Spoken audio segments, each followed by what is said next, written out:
Hey, this is Tyler White. I'm going to talk to you today about a Y-shaped Paiute deadfall, so stay tuned.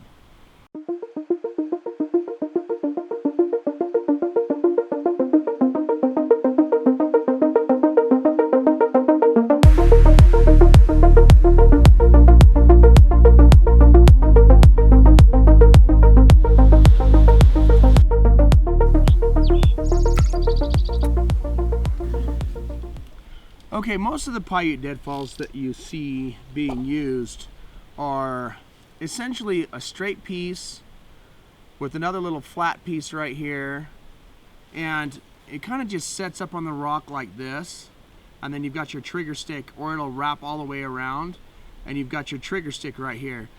One of the downfalls of this is the pulling of that string creates torque on this bottom piece.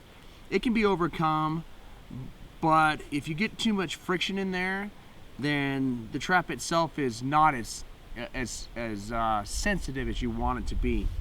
So one way to overcome that is this. If you set this up with something that's shaped in a Y, I gotta tighten this back up. If you set this up with something that's shaped in a Y like this, there's no torque. That and the edge of the rock is gonna push against this little Y, so it's just not going anywhere. Now, when you set up your trigger down here in the bottom, my friend Larry, he likes to set it right here in the front. I've seen other people that like to wrap it and stop it. I like to wrap it and stop it. They both work. Now, what I'll do sometimes, this one basically shrunk. There was a lot of wetness in the string, so it shrunk, and sometimes you have to reload it. So I'll measure it to where I want it to be, and then I'll wrap it, and I basically tie a clove hitch. So once I start the wrap, I go back over the top of the same material, so it's friction that's holding it down. Then this leftover part, it just needs to be wrapped far enough so that it's no longer being used. So I'll wrap and tuck. Try to stay away from knots when you're using primitive cordage. This is dog bane, so this is primitive cordage. The reason being is fibers, as they're interwoven, the more angle you put on them, the more they're prone to break. Once you go past 90 degrees, don't quote me, but you lose something like 50% of the strength. That's why rock climbers use a figure eight. It has a big knot. It doesn't have a lot of torque or a lot of pull on a micro level. So if you're gonna wrap cordage, just tuck it on itself, twist it around itself. You can get these really nice tight wraps like this without losing strength. Okay, so Paiute deadfalls, let's talk about that a little bit. I've got my trigger stick here. The problem with the trigger stick is you kind of need a new one each time you get a different rock. You can kind of get a little bit of a sweet spot, but a lot of times still you have to replace them again and again. Now, what I'm looking for in a rock, I want something bigger than what I currently have in my hand, but it illustrates the things that I've been shown that make a good rock. Two stable spots in the back like a hinge, either a point like a triangle or a square on the top. The reason you want that is this. I'm going to use this rock upside down because it's going to give me a flat catching surface for my mice or whatever it is that I'm going to use. Turned around here. And then as I add these two here, the square part I talked about, I've got a flat trap, okay? Ideally, you want it to be as close as possible to flat. So the other thing too to look at, kind of dig this into a hole a little bit, is to get it down nice and low so that I actually have a place to put my trigger here in the front. Now, sometimes setting these triggers is a labor of love. You're going to want to look for a spot. I think this might be a good catch place. The further back, the better. Okay, if you can go all the way to the back, that's the best, because then the animal's got to crawl right down in this little hole and catch it, and it's harder for them to jump out of that than it is to jump out of this. The other thing too, like I said in the beginning, this is not an ideal rock because it's small, but it's good for filming and good for me to show you how to do this. So if you can get a bigger, heavier rock, that's ideal. If nature doesn't give you a bigger, heavier rock, put something heavy on top of this to create the weight once you set your trap, and then let that force be the thing that smashes their prey. Now, the other thing to think about too is, are you catching a gray tree squirrel? Are you catching small mice? Are you trying to catch a raccoon? Okay? All these things need to be taken into account when judging, is my trap big enough? Do I have enough weight on my trap? So let's go ahead and set this thing.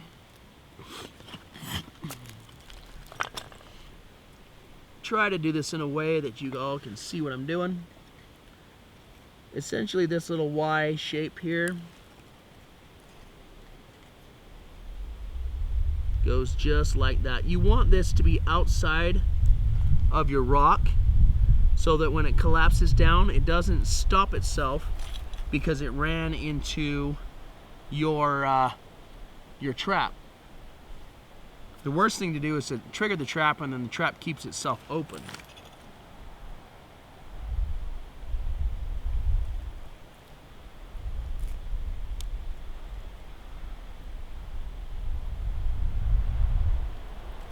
That was just beginner's luck right there.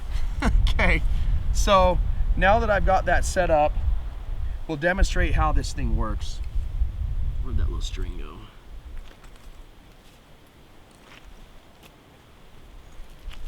Okay, now that I've got this, I might want to add some weight to it. I'm going to use this little rock for now because I'm afraid that I'm going to roll it if I don't. Yep, try that again. And this current weight may be enough for a small mouse, probably not enough for a gray tree squirrel. Might be. When you got that extra weight though, with that extra weight comes some extra thump down power.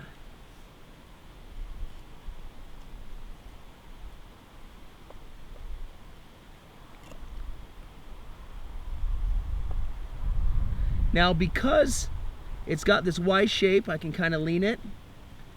And because it's got those 2 points, it's not rocking right or left. So when you start trying to do this in the field, and it starts to rock right or left, that's a bad rock. Try to find yourself another rock.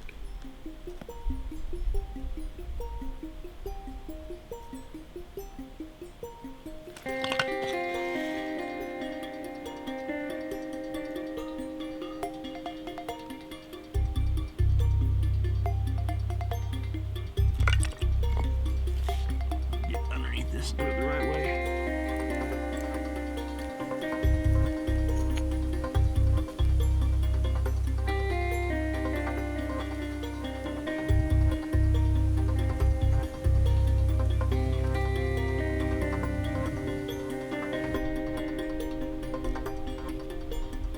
My stick's almost too short.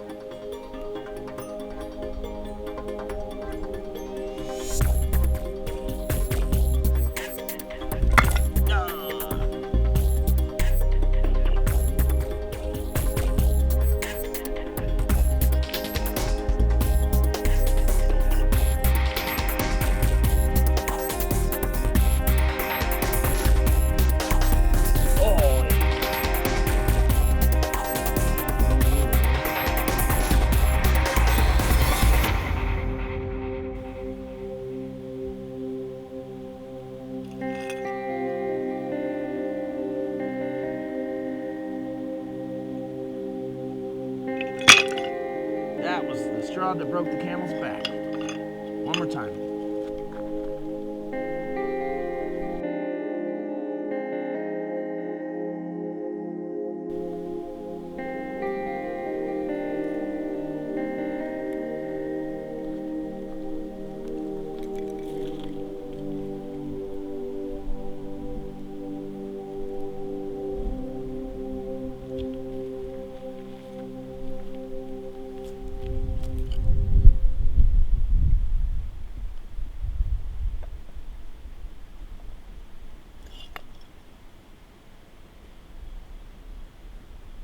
Okay,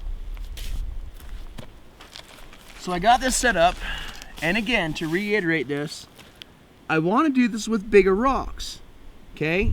A much longer, larger rock with a much longer, deeper trigger stick is going to have a harder pound because it's got more weight.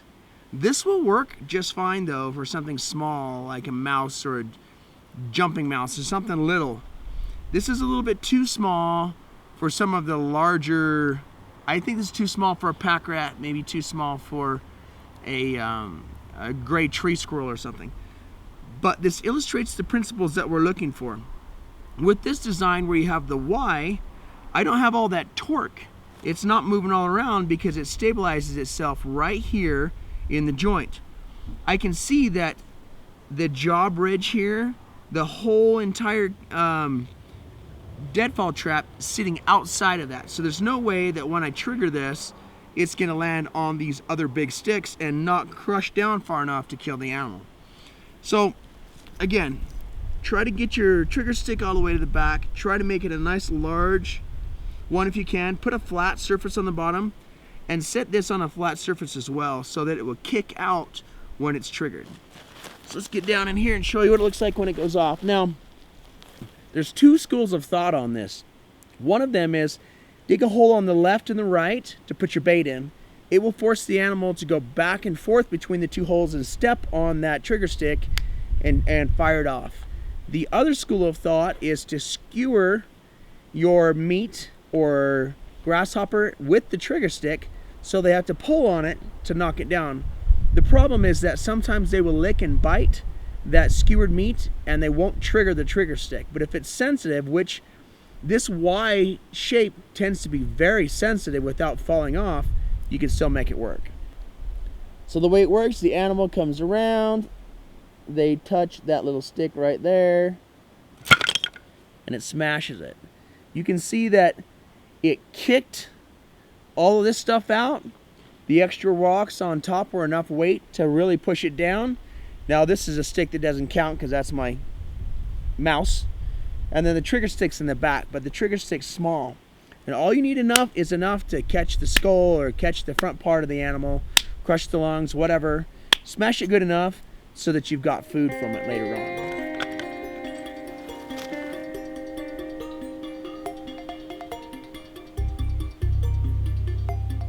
Alright guys, hopefully this is valuable to you. It's a variation of the Paiute deadfall with a Y on the center stick instead of the screwdriver shape that you normally see. It keeps stuff from rotating. It's fairly easily made and way easier to set, in my opinion, than some of the other variants of it. I did this with just some dried wood. This is all dry, none of it's green, and some dog bane. You can use whatever cordage you want to use.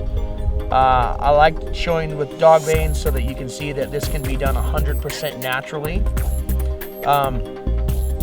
If you want to know how to make the dog bane rope, there's another video that we've done that talks just about how to make that dog bane rope. And if this was valuable to you, hit the subscribe button, hit the like button, leave any comments you have down below. Get out and try this stuff.